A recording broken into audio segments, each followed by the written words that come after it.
Sorry, my mic was muted because I was working on other things. Good morning, I thought it was good me for a afternoon. second. No, it was definitely me. Good morning, good Okay. afternoon, everybody. Welcome to the Rebel News Daily live stream, where I am woefully ill prepared for today's show, because despite being up since the wee hours of the morning trying to keep up with the Davos team, that has consumed my entire life. So, Adam, hopefully you will take the lead on the show today, because you have a little bit more awareness of the topics as they come at us. But I'll tell everybody what we're doing, and hopefully they can bear with me today, because I was writing right up until the moment I heard the music saying, "Oh, time to go live." This is the Rebel News Daily live stream, where we discuss the day's news and the topics that I think people are interested in an unscripted way, if you can't tell already. And my friend Adam Sos joins me normally on Mondays, where we have sort of an Alberta-centric show, but he's with me here on Tuesday, wherein normally I'm here with my friend David Menzies. We currently stream the show on YouTube, but depending on the topics that we get to today, and I am completely flying blind with regard to the topics. So again, I'll take Adam's lead here. I got you. We may have to cut the YouTube feed because there are certain things we can't talk about over there.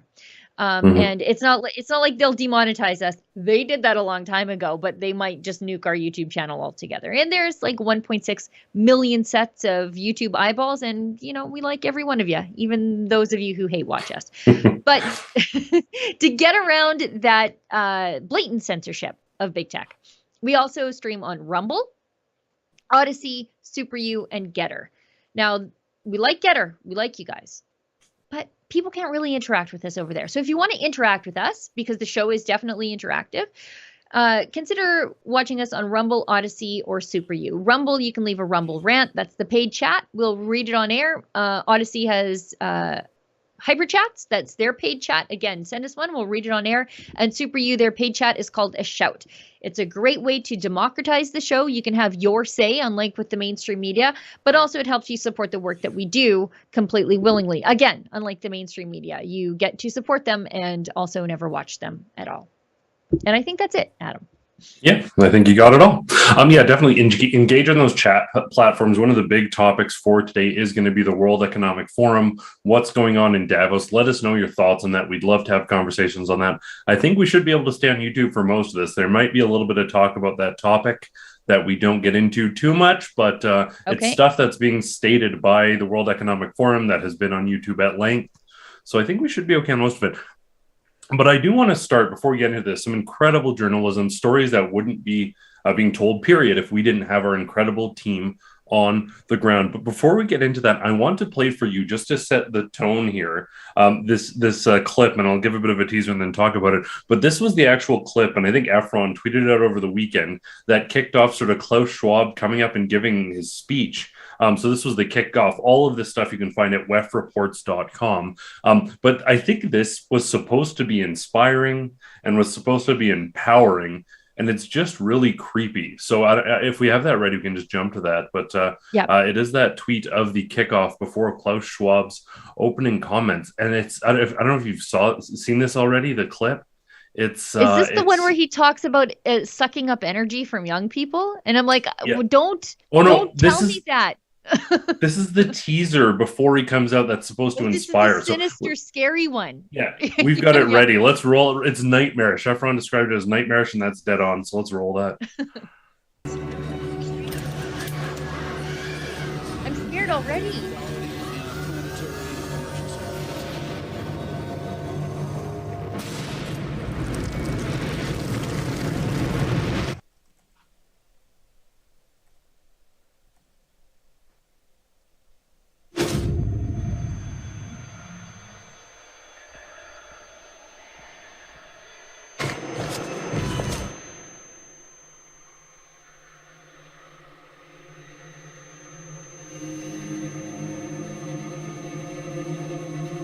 Just a ram, don't worry about it.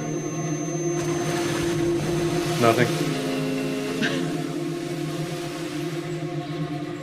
Do you notice their cops also have rams on their badges? It's nothing. Don't worry about it. It's probably nothing. Or goats or whatever. I know it's not a ram, but you know what I mean. Baphomet, you mean?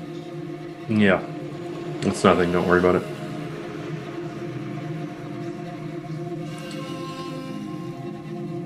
like there. This is the part, like the color tone, and Kian's probably having a nightmare watching this. Like the start is meant to be dramatic, and it's edited, and it's meant to be nightmarish. But when they transition over to this, the editing is just as creepy. This is like a Scientology video. Yeah, 100%. Like the color you didn't change positive; it's still all dark and.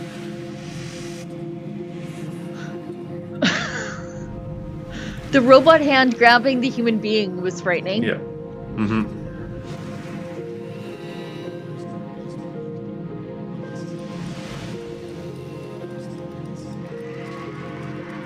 Like they've even made this stuff that should just be completely normal creepy somehow. Yeah.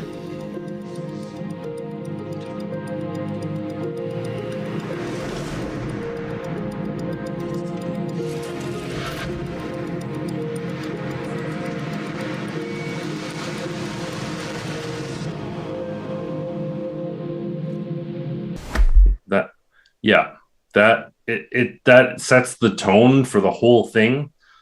Like when it normally the music would change and there'd be like you'd change the saturation levels a bit to when you get to the positive spot, and it wouldn't seem like maybe it's problematic footage or not. But that's how misguided these people are. Their bright shining future they're working towards is this drab monotone robot run RAM driven like weird and at the culture. beginning I'm like, when you see all the bad things happening, I'm like, is this what is this the stuff they're gonna do to us that they're currently doing to us, or that they need to rescue us from? Because I think it's the first two and not the other one. So I don't know. Their storytelling, their storyboard was off.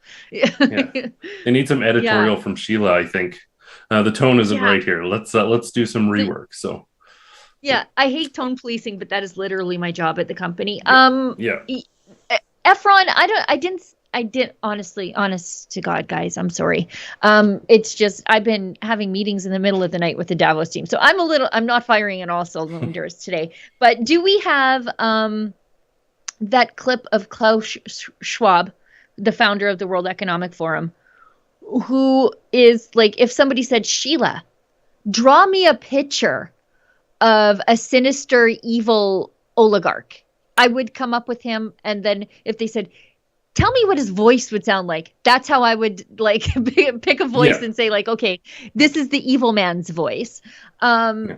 He's getting the evil, sinister guy aesthetic, like right on the money. But I always call these so people, on the nose. It's so on the nose, you almost don't believe it. Yeah. It's like he was created in a bad guy lab. But there's this video, I think it was yesterday, his first speech of the World Economic Forum, or whatever day it is in Davos. I don't know what day it is here anymore, let alone what it is in Davos. But I always call these people like psychic vampires, energy vampires. They're sucking the goodness out of humanity. He literally alludes to that in his speech. Maybe, Efron, you can find this, where he's like, basically saying, I'm paraphrasing here, drink up the energy of the young people. And I'm like, no, we have that. My conspiracy mind when I've been up all night for several days, because the Davos team is 8 hours ahead and I'm getting up at 2 a.m. to have meetings with them. And then I hear this guy saying he's drinking up the energy of young people. And I'm like, oh, no. We have that clip. He says like it's about the young influencers, the young WEF influencers, of which there's I know there's a council of them in Calgary. There's one in Edmonton. Like this is everywhere. This isn't a conspiracy. They have like websites and they're WEF appointed sort of influencers. And he's drinking up their energy like they're freezing. And he says, I'm not depressed often, but when I am, that's in our Slack somewhere. So if we have that ready to go, we can jump to it. But I think that was right after this creepy intro. Yeah. If there's one session very precious for me, it is this one. Because I founded the Global Shapers community just over 10 years ago. And now we have 500 hubs around the world in 500 different cities with over 15,000 active Global Shapers. If I'm depressed, which I rarely are. But then I would go to one of the Shapers Happen to recharge my energy. I think it's just amazing what those young people are doing. Yeah. Sure. I just, don't tell me that you're sucking the life out of young people, that you're surrounding you're founding communities of young people so that you can drink up their energy. It's not good for my brain because I'm automatically like, oh, okay. Yep. Well, it's almost like they're messing with people, like literally having a goat or a ram or whatever. They have that imagery everywhere. Like it's either real or they're absolutely messing with people directly. But speaking of some young people are doing incredible things, but aren't necessarily in the good books of Klaus Schwab and his friends. We, as we mentioned, have an incredible team on the ground there. All this stuff can be found at WEF Reports. I want to get into some of the other incredible stuff, some of the documentary work that's being done by some of our team here as well. But first, I do want to get into the Savannah Hernandez clip. And I think we're actually going to roll a big chunk of this clip. But she's part of our sort of team working. We've got a team on the ground. Some of them are Rebel staff. Some of them are from other outlets, but they're sort of working together as a team. They're freelancing with us, Freelancing, yeah. And Savannah Hernandez has done some absolutely incredible work. Lots of it, unfortunately, being poached by other places, not giving her credit. But she was on the ground. Obviously, over the weekend, Jack Posobiec was detained and held, and she was there to sort of capture all of that action in absolutely incredible way, in a way that wouldn't have been done if it wasn't for your support at wefreports.com, if it wasn't for our team being on the ground. The rest of our team doing incredible stuff there too, and I want to get to all of that as well. But Sheila, any comment on this before we roll that clip? This was something that we were worried about before sending our team there. We know that these elites will stop at nothing to stop skeptical journalists from invading their safe spaces. And we can see that the mainstream media is already running cover for them, right? They have the armed guards protecting them, but they also have the mainstream media protecting them. Now that there are skeptical journalists on the ground in Davos, CNBC is saying, oh, it's a hotbed now for conspiracy theorists and far-right madness. So we anticipated that our team of journalists, there are 6 of them there. A couple of them are freelancing for us. One is in support of Avi. That's Rukshan. But we sort of had to think about this ahead of time. What happens if the Swiss police or the World Economic Forum police, who knew such a thing existed, what happens if they nab our people on the ground? So we did engage a Swiss lawyer, but they didn't get our people. They grabbed Jack Posobiec, at least for a short time. He's sitting at a table working with the videographer, not doing anything, not being disruptive, just literally in the act of probably taking in some food before he went to do journalism. And he was immediately hassled by the Swiss police. Savannah Hernandez, who was there with our team, was there totally Johnny on the spot. She got the full story, and then she interviewed people after so that it was more than just, okay, well, here's the video. She also went in and said, okay, well, what did the cops tell you? For those of us who didn't hear everything, she did all the legwork. What is a bit of a disgrace was how quickly her work was stolen and unattributed to her. And that is the kind of stuff that I expect from left-wing outlets and not from our fellow travelers in the conservative movement, but I think they've gone out of their way to make it right. Moral of the story, don't steal other people's content when they're working hard to produce it. But thank goodness our team was there to catch it, and maybe let's roll a little bit of it. We were actually just sitting, charging all of our equipment, and we were surrounded by about 8 police officers, fully loaded, guns in hand, and they took apart all of our equipment, searched us, everything out of our bag, felt us up, all just because we're pointing at the exit sign right next to the Congress building. Hey guys, this is Savannah Hernandez at opening day of the World Economic Forum in Davos, Switzerland. Now, I've been walking around today and there are so many white badges walking around, and these white badges are the leaders of corporations. They are global speakers, take your pick. Big names. Avi Yemeni has been doing a great job of confronting the majority of these people. I found a back entrance. Well, technically it's the main entrance of the actual conference, and Jack Posobiec, U.S. journalist, was detained over there. Excuse me, can I ask you why you're detaining this journalist? Can you put the phone away, please? Can I ask you why you're detaining this journalist? I don't answer your question. Is it we're not put able your to phone away. report here? Please put the phone away. Okay. Can I ask you guys Yeah, why you you're can. being Can you? detained? Yeah. Can you please stop filming? Then we can talk. Why do I need to stop filming? Because I ask you to. Can I film. ask why he's being detained then? I won't point the camera at you then. I won't film you, but I would like to know why this journalist is being detained on public property. We're not. What's detained? Can you explain How the come word? he's being surrounded right now? Is he allowed to leave the area? We're just making a normal police control because it's web. Everything is Is there very a reason sensitive. he specifically was targeted? There is a reason because we have to have a reason to control a What was the person. reason? What was he doing? I don't have to tell you that. Why are you asking me that? Because this is, he's, there's many journalists here, and I want to Yeah, know why I know. he specifically is being detained. There is a reason, but everything is clear now, and we're about to leave in just a few seconds. Thank you. Okay? All right, guys, so Jack Posobiec is currently being detained, and I'm being told by the Swiss officials here that I'm not allowed to record and that I need to delete the footage that I just got.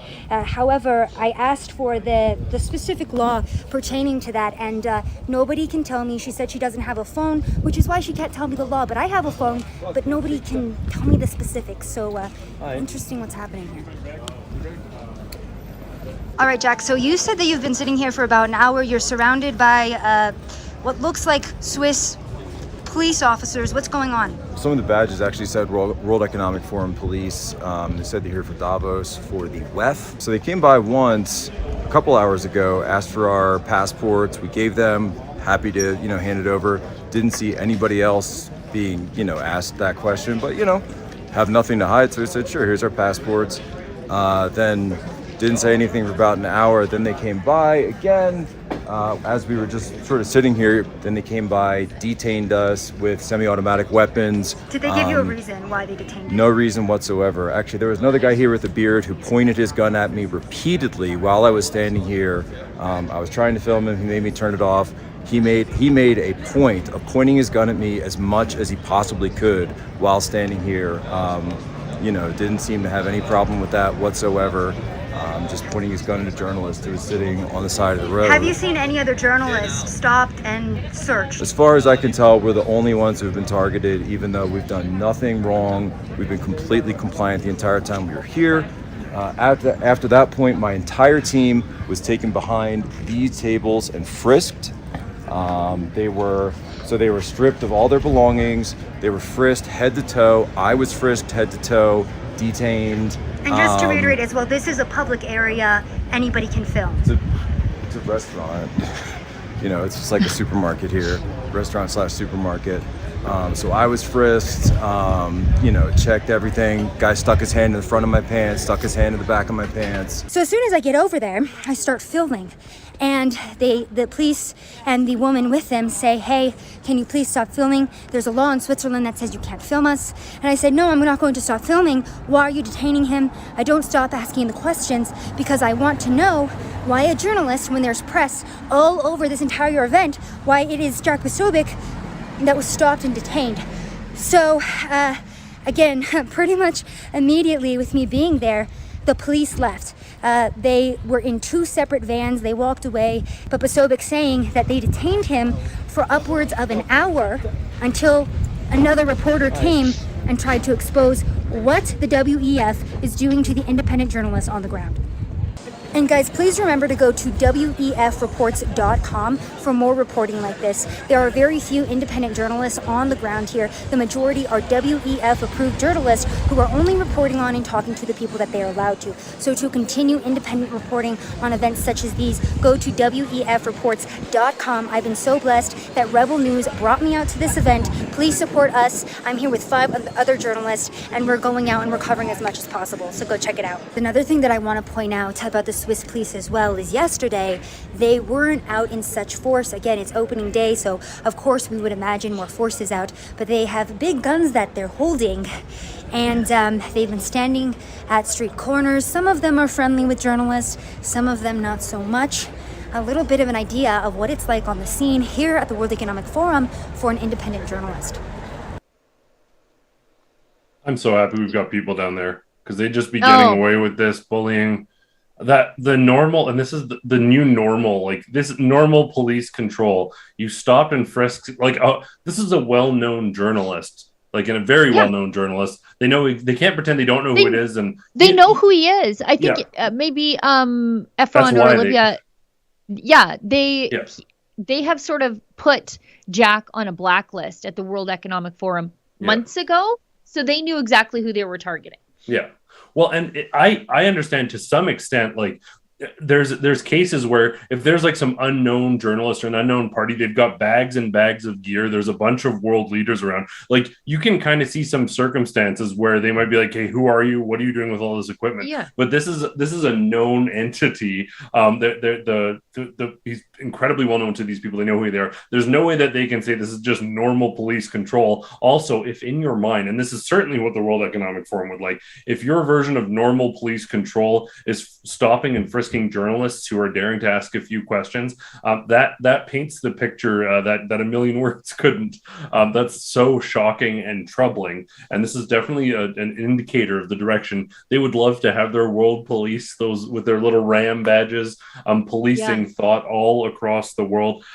There is some incredible stuff going on. I want to get into some of the Avi action that we got on the streets. Before we get into that, if you don't mind, I'd like to just take a look at some of the actual content of the World Economic Forum. Again, first off, let's look at this. I want to look first at this Dr. Tedros clip. And this, if you want to learn more about this, you can do so at nopandemictreaty.com.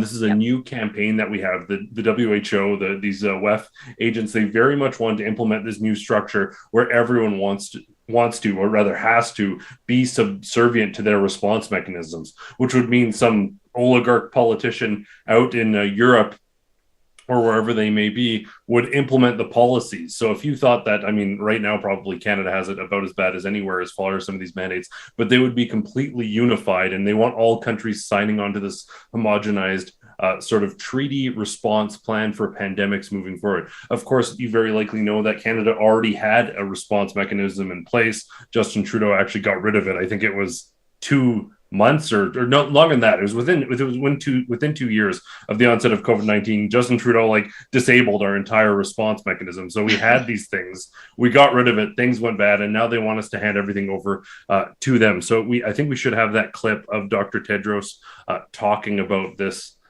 response mechanism they're trying to set up. The third priority is protecting health by strengthening the global architecture for health emergency, preparedness, response, and resilience. In response to the request from the Executive Board and in consultation with Member States, the Secretariat has prepared a proposal for a more equitable, inclusive, and coherent global architecture.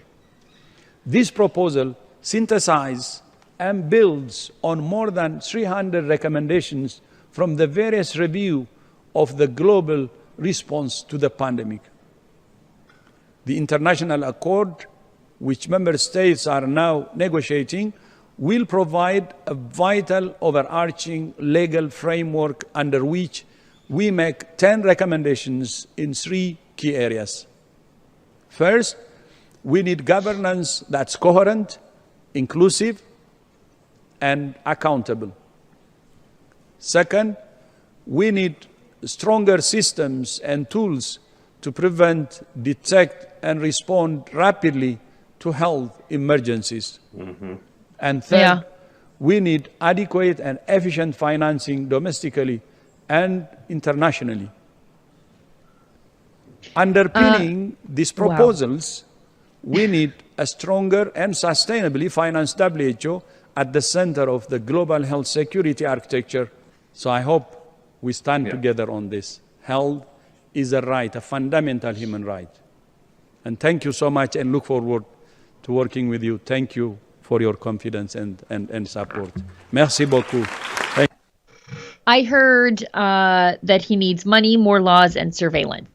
That's overarching legal structure the 3 things. And accountability and more surveillance and more funding. Listen, this is not, for anyone who's trying to make excuses for this or imply that there's anything conspiratorial here. You can just listen to what these people are saying now.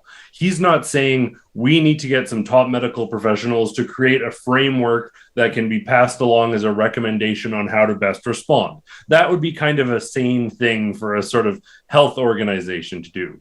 He didn't say any of those sane, sensible things. What he said is we need a sort of accountable and overbearing sort of legal system, a metric of accountability and surveillance. And like the language he's using has nothing to do. It's always, well, in the name of healthcare, we need more funding. We need to be centralized. We need everyone to be signed off on this. We need these countries to be held accountable.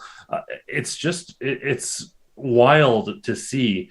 And then if that didn't make the point well enough, just to talk about how much this has to do, because what there has to do with health recommendations or helping people or giving back or providing, I could even see, you could make an argument for, oh, well, if there was sort of a unified framework that all countries would work together and those would intersect better and we could prevent future pandemics. He didn't say any of those things though, but I do want to jump to this line, this most profitable products line. I don't know if you've seen this clip yet, but it's absolutely shocking. No. And when all they talk about is more money and more funding, everyone watch Sheila's face as she reacts to this clip. Let's run this most profitable products clip from the World Economic Forum directly. The rise in billionaires has been, unprecedented during the pandemic, and there's been several sectors where that has been mostly concentrated. And one is, in fact, the pharma sector, because COVID has been one of the most profitable products ever. So that's one point to discuss, and our report out today is called Profiting from Pain, how those delays in making this technology available and really having people vaccinated early has contributed to that. But has also, as was said earlier, it's not only the direct health impacts, but it's the economic, social impacts on all parts of the population, and in reality, an increase in inequality, reversing the trend of the last few years where inequality had reduced between rich countries and poor countries. Unfortunately, now it has widened. And the statistic we're saying is every 30 hours, a new billionaire was minted during the pandemic. And in the same rate, in 2022, 1 million people are falling into extreme poverty. Yeah. Profiting this is, I think, our new report. Our new sterilized report. The thing is, they can't complain that they're profiting, that these people are profiting from pain, because it is the policies born in the World Economic Forum that are making the profiting from pain possible. So they can't have it both ways.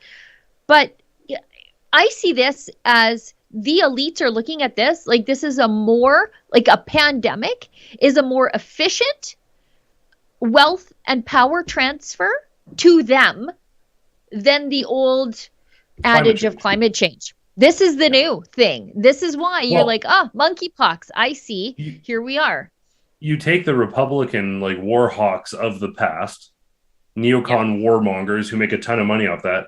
The new version of that is left-wing pandemic mongers. Very often, what they're doing is they're tapping into a situation. There are grains of truth. There are broader considerations, geopolitical considerations, whatever they may be, or there are medical considerations. And they're fear-mongering, and then they're pandering to sort of responsive masses, and then they're selling their products and minting billionaires. The fact that she said this unapologetically indicates just how much they only care about the people who fly a private jet there and then get in their Maybach and then get to this venue and then they go off to their private islands afterwards. They're like, oh, well, at least I can do this stuff and not be deemed a hypocrite based on the climate change stuff. This is the new climate change.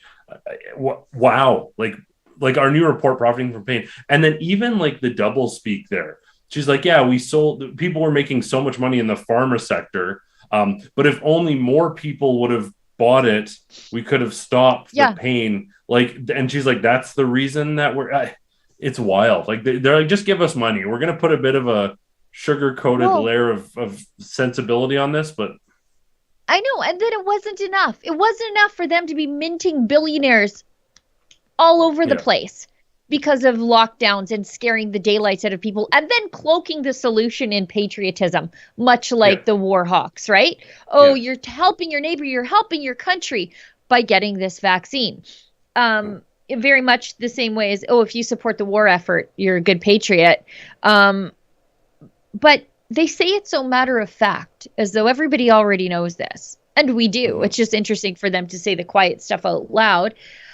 And yet, they still insist on wringing just that little bit more out of people, just making 1 or 2 more billionaires through vaccine mandates. Well, and then the other wild thing is here, they're like, for the first time in a long time, we're actually seeing the rich get richer and the poor get poorer. Well, it's almost as though you shut down the economies of all the poor people or the middle class people. Take their jobs away? Fire them, crippled economies, like destroyed so many countries that are in these countries that were trying to climb up. And I understand to an extent, but lots of these countries depend entirely on tourism, and you shut that down absolutely entirely. So your policies and your activism very much contributed to that narrowing gap, and it also contributed to the extremely wealthy becoming even more extremely wealthy. Listen, I mean, Bill Gates left Microsoft and got right into this right before this new wave of activism kicked off. That isn't a coincidence. If you think that that's just a happy coincidence that he happened to transition over right when this was all happening, if you believe that, I mean, and it could be, I'm not saying it's a coincidence in that he's behind all of it and orchestrating it necessarily, but he was aware that this was a direction that the world was heading. And he tapped into that and he rode the wave, or maybe he directed it. Who knows? We don't know that information, but it's been very apparent to people who want to make a lot of money and people who are connected in these WEF circles that this has been the place that we're going to make money moving forward. Wild stuff. Just to one of the most, the fact that GC calls COVID one of the most profitable products. That's a weird way to talk about a virus, isn't it? And there wasn't even like a stumble or a miss. It was just an accurate description of whatever she thought was happening. Oh boy, we're dancing pretty close to YouTube problems. Well, we're saying what they said though. We're just this is on a million YouTube channels. It's official World Economic Forum. So she said it, not us. That's right. Now, I'm putting the team on the spot, but the reason I want to talk about this is because it is the last thing that I watched before I came on air. It is Avi Yamini running into Mark Carney. That's my next point. Yeah, it's ready. Is it? Great. I was going to say, literally my next point. Thinking of fear porn peddlers, there's Mark Carney, former head of the Bank of Canada. Then he went to be the head of the Bank of England. Now he's the special envoy for climate change at the United Nations. And he obviously took a private jet to the private airport in Davos and then likely took a helicopter from there to a private helipad, because that's how you commute in Davos if you're an elite. Our team discovered that by going to the airport. And he ran into True North's Andrew Lawton with a great question about oil and gas. How will the Canadian, because Mark Carney's a Canadian, by the way, how will the Canadian oil and gas sector survive the net zero garbage you guys are promoting here while you fly in on private jets? And then Avi started asking him questions, and he shoves Avi's microphone away, bats it away, and then flees. And for me, I see this and I think, oh, look at how unused to seeing skeptical journalists these people are. Skeptical journalists have invaded their safe space of Davos finally this year, and they have no idea how to react. They think they can just roam the streets of Davos and nobody's ever going to question them. Well, sorry, not this year. Anyways, we should roll that clip, and then I'm sure, Adam, you've got lots to say. I do lots of media. Friendly media? No, I do. No, God, no. The ones that are here invited? Look, I'm doing no media at this one. Can we sit down and I'll make a time with you and answer some actual tough questions? You can make a request for a meeting, and so you can deny it.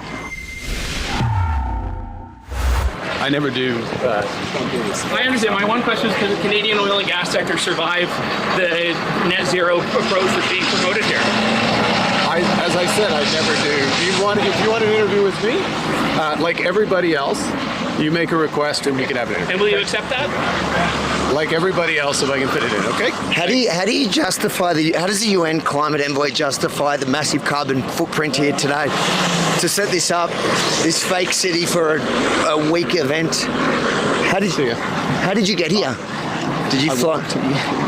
You walked? Yeah. Did you come on a private jet? Of course not. No, so how do you justify this? Look at all of this. For 1 week event, the carbon footprint is huge. Don't you think that's a bit hypocritical? Oh, drop it. No? Drop it. Look, there's lots of progress being made, but look, I'm not doing a stand-up interview, okay? Why not? You're walking that way anyways. I think people around the world, you know, they say regaining trust. That's the whole purpose. I do lots of media. Friendly media. No, I do. No, God, no. The ones that are here invited. Look, I'm doing no media at this one. Can we sit down and I'll make a time with you and answer some actual tough questions? You can make a request for a meeting, and so you can deny it. Look, as I say, with everyone else, you can do the same thing as with the guy from True North. Yeah, he's a good guy, but I'm a good guy. I'm sure you're a good guy as well. All people are good. It's absolutely right. But the whole world is looking at this now, going, "You're a pack of hypocrites, and you're at the top of the chain there." What would you answer people? Just give me one answer to the people. Take care, sir. You know, wow. I leave that saying Mark Carney is very smug, where he just says, drop it. Like when somebody calls him out on his hypocrisy and his advocation for job killing policies, that Avi's out there asking questions about my husband's job. That's what Avi's doing. And Mark Carney, when you call him out and say, well, you know, what you're mad about Sheila's SUV and her husband's job in the oil patch, but you flew here in a private jet and in a fake city, and all he says is drop it. Like he doesn't even have to answer to his hypocrisy. He never thought he would ever be confronted on it in real life. Well, and I think it's so shocking, like the amount of times I'm very sort of like fair and level-headed, and I ask people questions. And to be perfectly honest, if I was to interview someone, say from the NDP, and ask them a question, I wouldn't ask them a question that was a trap. I'd ask them a fair and tough question, like I asked conservatives. And if they had a better answer for it, they'd be willing to sit down with me and have that conversation, and they'd win a bunch of our viewers over as voters. The problem is with most of these people is they know their ideas aren't substantial. They aren't willing to say like, oh, well, there's certain costs involved. The reason we're coming together to do this summit is because like the net sort of carbon output because of the policy. Like there's no capacity to defend the position. I could defend it better than they can, to be honest, but they don't want to actually answer tough questions. I think we need to return to a sort of an era of accountability where whether it be world leaders, whether it be politicians, whether it be media people for corporations, whatever it is, they're actually like forced to be accountable and answer questions to critical media. This whole notion of certain media outlet, and I get like if a media outlet is overtly espousing a hateful position or has incredibly problematic journalistic practices. I'm describing the CBC right now, but if you're one, I'm joking, but if you're one of these outlets that is completely irresponsible in your journalism, not that one comes to mind, but I could see being like, oh, well, this one outlet is excluded, but everyone else is. But generally,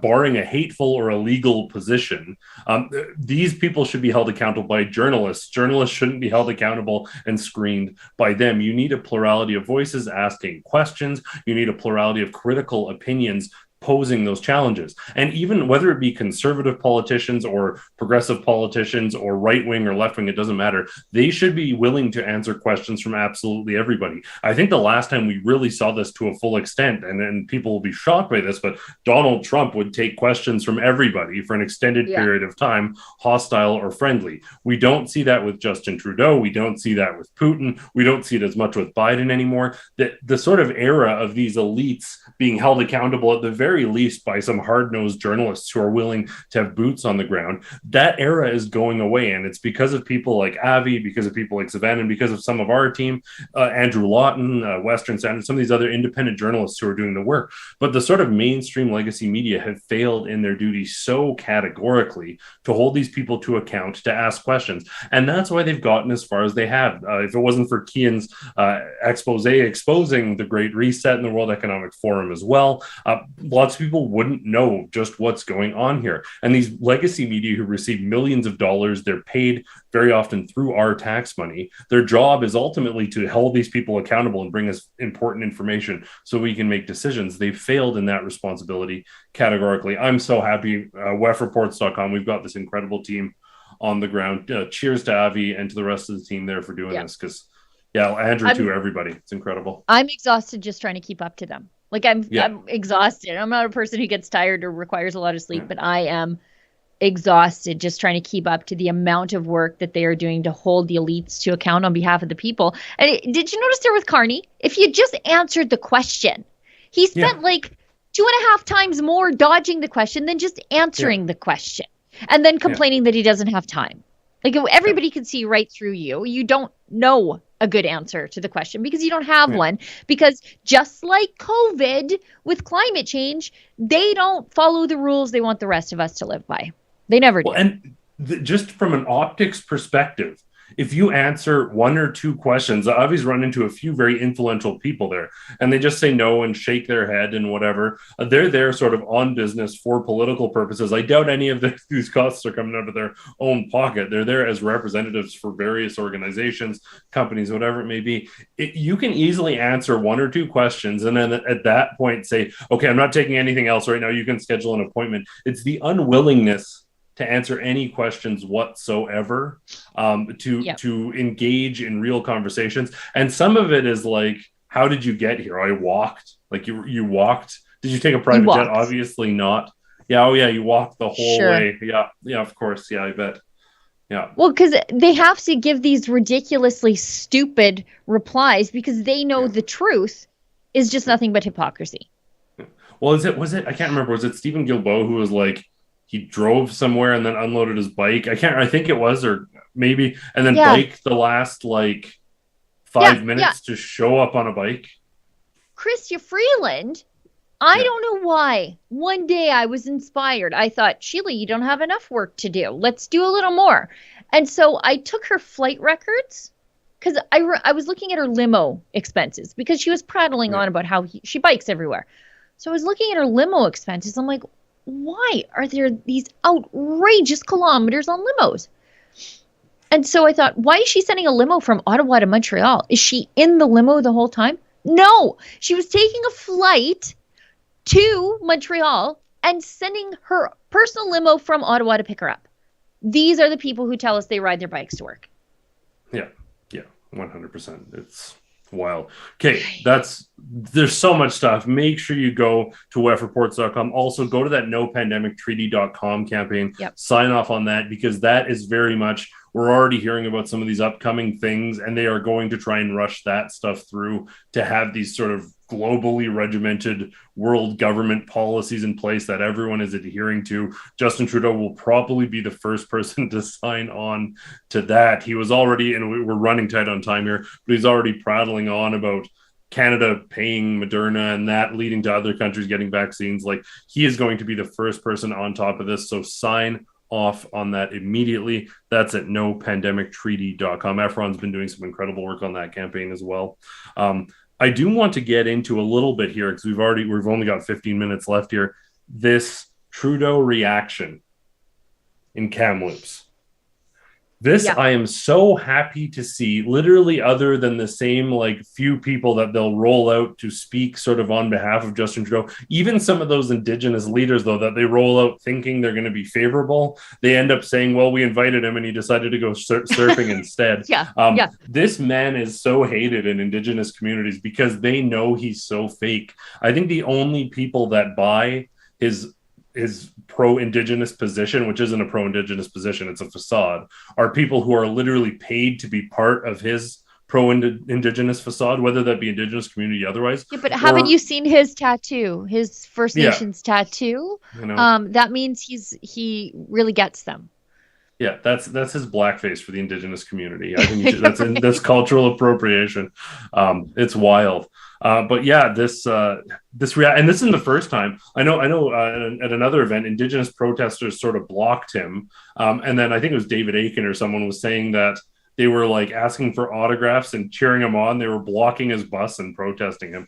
It's absolutely wild. This guy has gained himself no fans within Indigenous communities. When I've been out, when we needed to repair the church.com campaign and replace the church on the roof, when we talk to people, when we went out for the fires to Siksika, we go to these nations, and these people are not fans of Justin Trudeau because they know nothing has gotten better for them. Their lives haven't ameliorated.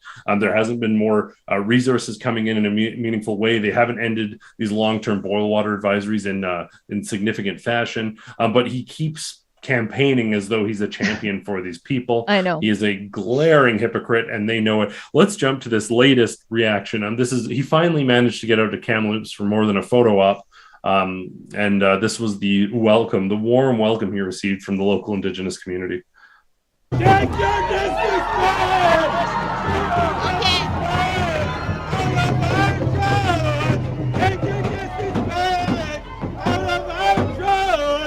Take your disrespect out of our shore! Hey, oh, hey,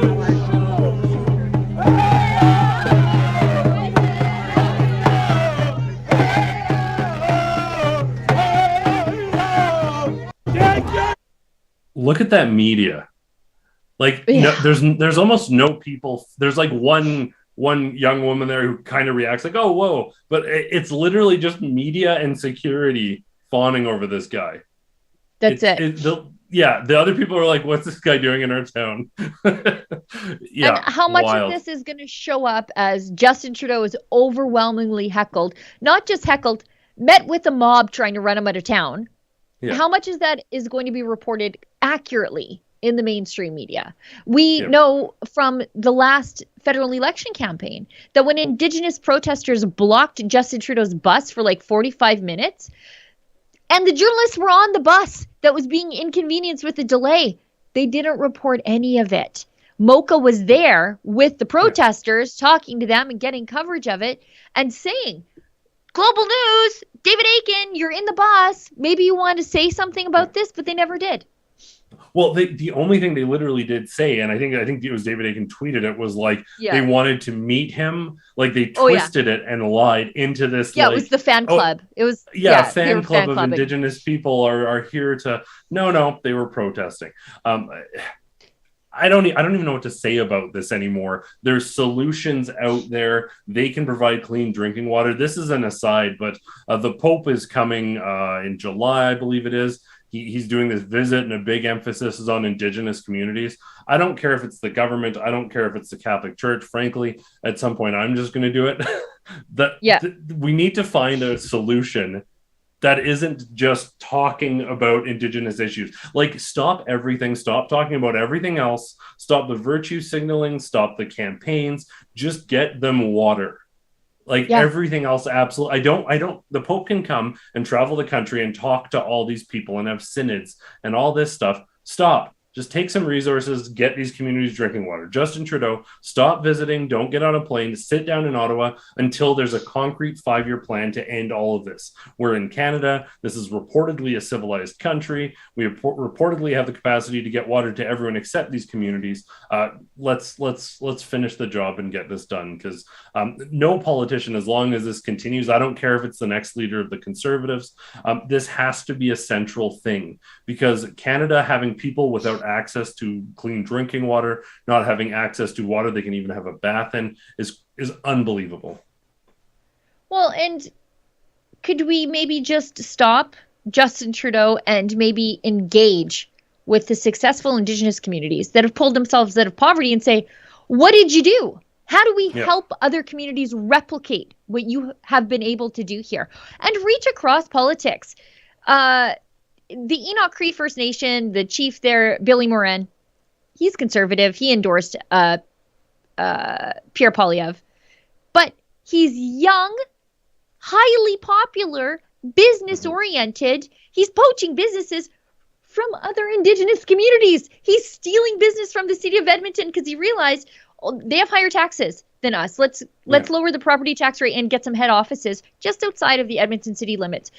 Justin Trudeau does not reach out to these bold, young Indigenous leaders with new ideas and say, you've done something incredible here. how do we help other communities do this? And how do we make it easier for other communities to do this? Because one of the things that Chief Morin says is we have to constantly butt up against, he calls them the gatekeepers in Ottawa. Yeah. Why do they have to do any of that? Streamline the process, get these roadblocks to economic development out of the way, and let's let Indigenous communities thrive. But Justin Trudeau does none of that. He just says, we'll help you, just vote for me. When? Yeah. When? And most of them don't want a handout. They just want the government to get out of the way, like everybody else. And it's like so many government agencies, if they resolve the problem, they can no longer campaign on it. The amount of people making these 6-figure salaries and they're the worst.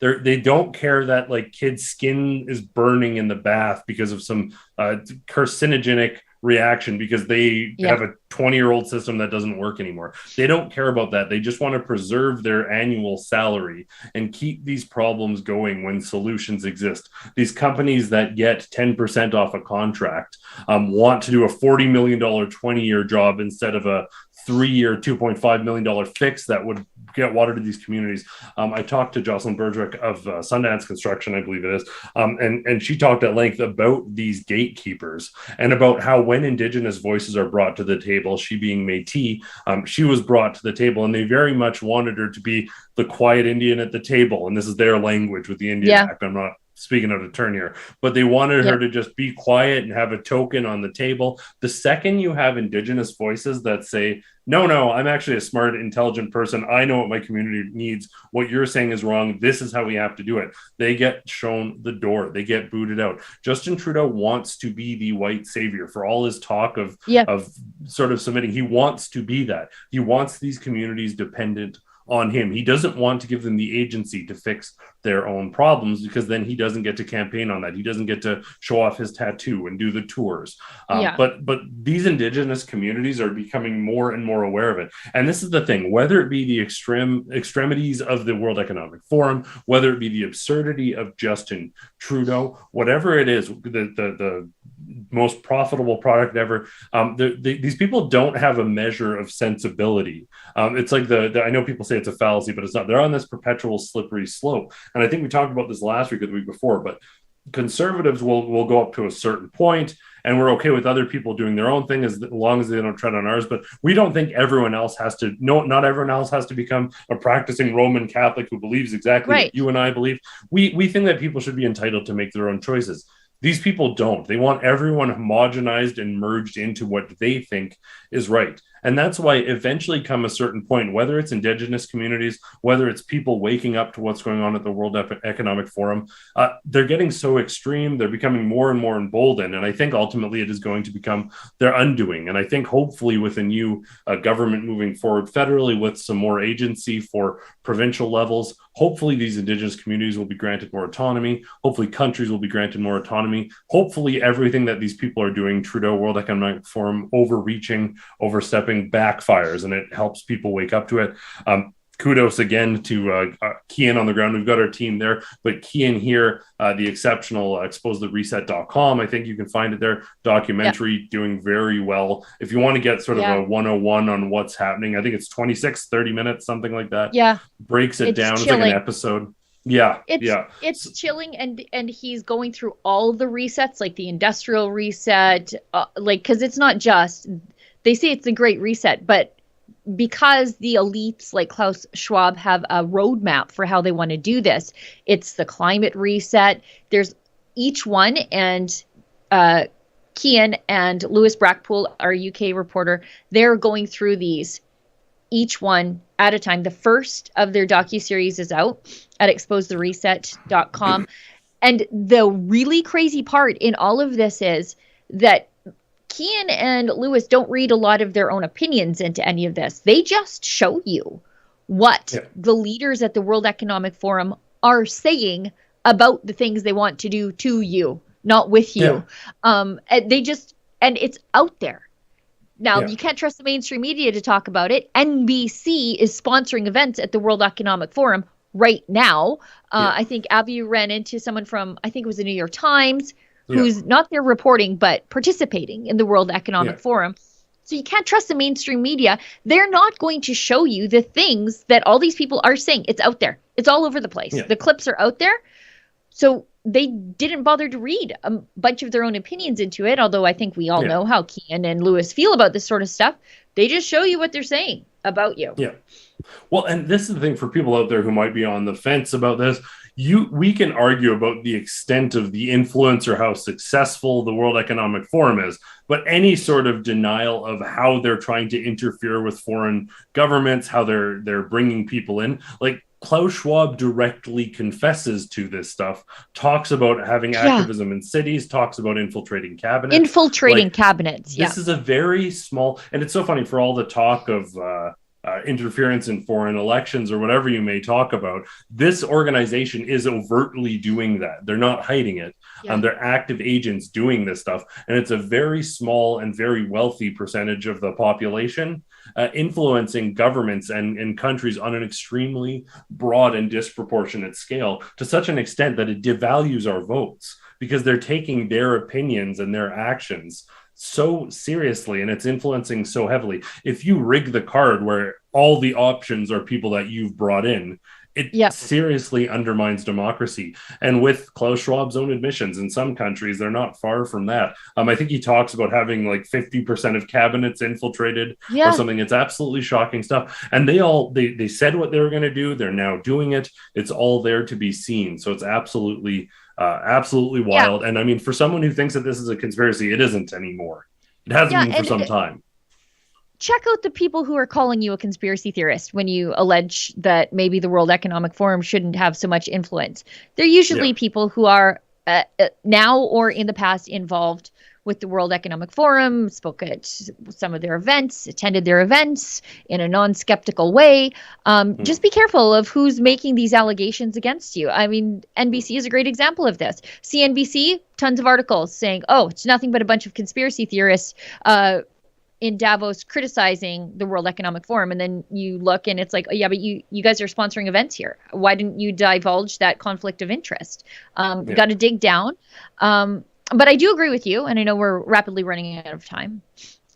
Generally speaking, my day is just a catastrophe. But I agree with you, and I was talking to Kian before, because he is the guest on the Gun Show this week to talk about his trucker documentary at truckerdocumentary.com about the Coots border blockade, but also about his documentary series with Lewis exposing the World Economic Forum. And he said, you know, like you, that he thinks the elites have overstepped their hand. And I tend to agree with them too, because no great tyranny has ever lasted. No. The human desire to be free and to achieve their potential, their literal God-given potential, it is stronger than any control that any authoritarian using any means in the history of the face of the earth has been able to overcome. Yeah. 100%. Speaking of Kian's work, Trucker Documentary, for people who wanted to come out and see it this week, obviously our premiere completely sold out. It's going to be such a good night this week, Thursday. I'm excited. Looking so forward to it. What if someone wants to see the documentary, though? What do they do if it's sold out? Well, the good news is that we have a second screening. Isn't that great? We have a second screening. You can get your tickets again at truckerdocumentary.com. Through popular demand on Wednesday. Let me just check my book here. I think it's Wednesday. Yeah, Wednesday, June 1st, at the same place, whose name escapes me now. Oh, Canyon Meadows Cinema. And from what I understand, these are really great people. They care about free speech. They don't care about the politics of the movies that they show, which is exactly how you want your theater to be. And they stand for free speech. They won't be bullied. They are cancel culture resilient, which is great. But June 1st, that's Wednesday. Come and see us all again for truckerdocumentary.com. Yeah, that's going to be awesome. I'm so happy that got a screening. You know, Battle of Alberta is going on, all this stuff, and people still realize just how important this was. so much behind the scene footage there, stuff. Even if you're watching, Mocha was down there, I was down there. Obviously, Kian and Sid were embedded. All this behind the scenes stuff, the entire sort of story. There's been a series of sort of documentaries and films and stuff made about this, but no one had that level of sort of engagement. No one was trusted like that. No one was embedded. Yeah. And nobody. We were embedded all over the place. You were in Milk River when the town swelled from a little over 800 to about 15,000 people. You guys were in Milk River. Kian and Sid for, I think it was 9 days and then nearly 2 weeks, sleeping in offices, sleeping in the car over at Coots, eating with the truckers, being on the inside of the police negotiations, seeing the things that you didn't see anywhere else. I thought I had seen all the footage that we had collected on the border blockade at Coots. And yet I still saw new stuff in the documentary. Yeah. So doesn't matter how closely you followed us, you're going to see something new. Yeah. I'm so happy that we are, whether it's the Trucker Rebellion, whether it's the World Economic Forum, again, just to have independent journalists on the ground telling these stories. The other outlets show up when they're like, okay, here we're going to do a media availability. Here's where you're allowed to ask questions. Here's the questions you are and aren't allowed to ask. We're asking them. No matter what, and we're getting where we need to be, boots on the ground, old school, real journalism. It's something to be part of, certainly. So happy to be there. Should we get to some of these chats? Yes. Okay, let's go to Sister 2. $5. The guns you see in Switzerland will be the guns in Canada if Trudeau gets his way. They're already there. Our police force is not any more or less armed than the police force in Switzerland. The World Economic Forum has no business in Canada. Also, Mr. Trudeau, spare us your presence. Yeah, I remember that. I forget her name. The European MEP said that.